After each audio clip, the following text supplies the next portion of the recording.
Shavua Tov, everyone. Welcome to Tillis Tell Stories for Saturday night. The title of this week's video is Tehran, TANYA Miracle.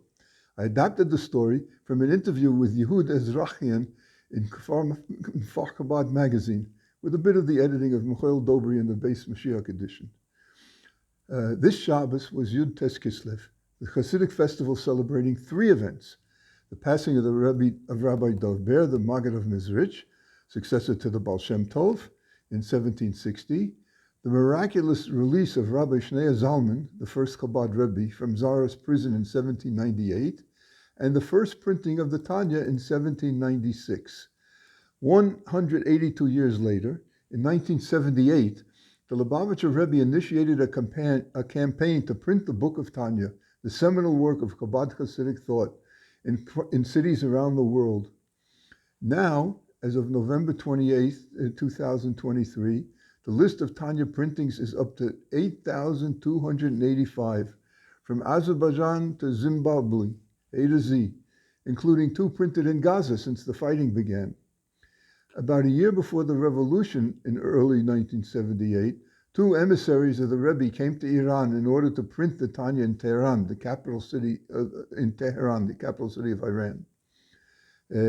The Jewish community there decided to print many copies of the Tanya in order to distribute them to the Jews of the city.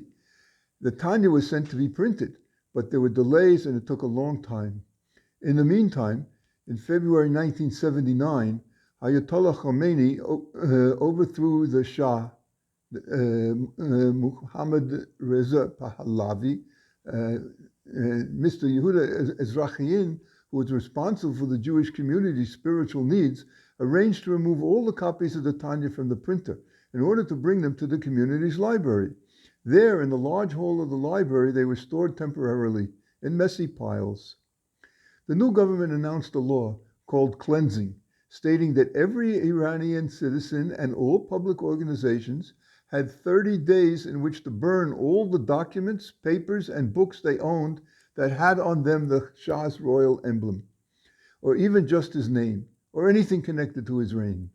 It ominously stated that after 30 days, anybody who possessed anything with one of these symbols would be severely punished. And it was determined that if he purposely did not destroy them, he would be executed. That's how things are in Iran. Rabbi Yehuda Ezrachian relates, we faced a serious problem in that we had archives over 100 years old, and most of the documents and books had the royal emblem on them, as well as the name of the Shah and his government.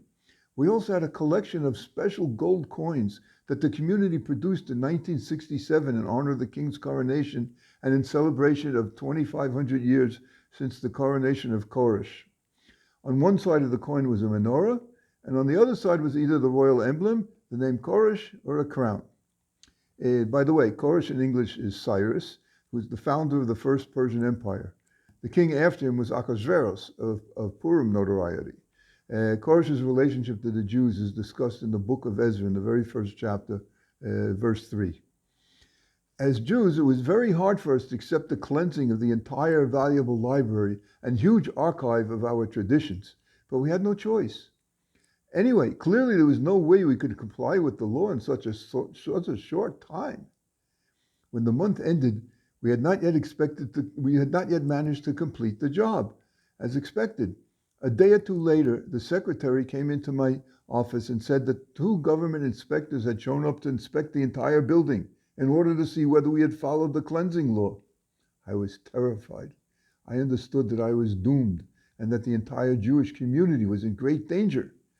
I said Vidui, confession, and Shema Yisrael, and prepared myself for what I knew was coming. When the inspectors entered my office, I was able to outwardly remain calm. For some reason, and still to this day I can't explain why, it occurred to me to take them first to the library. They immediately noticed the piles of books that were strewn all over. One of the inspectors bent over and picked one up. It was a Tanya. He asked me what it was, and I told him first about the author, about the Baal Tanya, the Alter Rebbe of Chabad, then about the Chabad movement, the Baal Shem Tov, and Chassidut. I also said that this book was one of the primary texts of the movement. He opened it at random and asked me to explain to him what it said on the page he had opened to. It was the first page of Book 2, Shara Yichud Ve'emuna. I translated into Persian and explained the entire page, which comprises an analysis of the process and inherent holiness of creation. When I was done, the inspector closed it, kissed it, and said, "In a place with books like these, and with such a person in charge of a place like this, there is no need for any additional inspections." We were stunned and happy. When I recovered from this unexpected but very pleasing shock, I said to him that we would be extremely happy if he would sign our guest book before he left.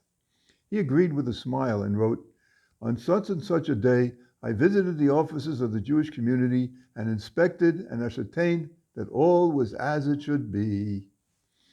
The following Shabbat in Shul, the entire Tehran Jewish community celebrated with Rabbi Yehuda Ezrachian the miracle that took place in the merit of the Tanya. It's a long story in itself, but the publication of the Tanya and the release of Rabbi Shneur Zalman each extended from the day of Yud-Tes Kislev to the eve of Chof, the 20th, the following evening. Therefore, if you are anywhere near a Chabad community or a Chabad house, you can be sure the celebrations will still be going on merrily tonight also, the 20th of the beginning of the 20th of Kislev. And you are invited.